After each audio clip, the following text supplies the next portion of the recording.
Hello, কি অবস্থা সবার? কেমন আছো? কি খবর বলো? তো এইটা ছিল অষ্টমীর দুপুরের ব্লগ। তো অঞ্জলি দিয়ে বাড়িতেই শুয়েছিলাম। মা রান্নাবান্না সব কিছু করছে। তো শুনলাম যে আমার শ্বশুরবাড়ির নিয়ম অষ্টমীর দিন মন্দিরে ভোগ থাকে। তো সবার নিমন্ত্রণ থাকে, ওইখানে সবাই খাওয়া-দাওয়া করে দুপুরবেলা।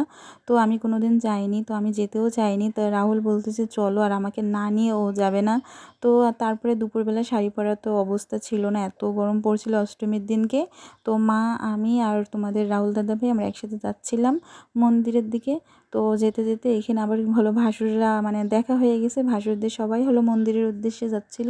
তো তাড়াতাড়ি মাথায় কাপড় দিয়ে দিলাম, ভাসুর বলে কথা। আর সুমনা আগে থেকেই ওরা আমাকে কল করছিল, বলছিলাম যাব না।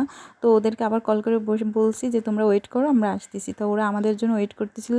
আর এইটা আমারও কিছু বোনও, আমার এক জার ওরা বোন হয়।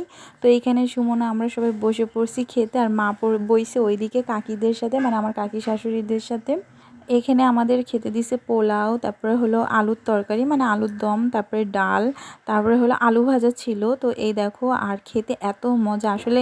পুজো বাড়ির খাবার, নিরামিষ খাবার যে এত স্বাদ হয় বলার বাইরে। আর এই পিচ্চিটা এই যে আমার যার মেয়ে।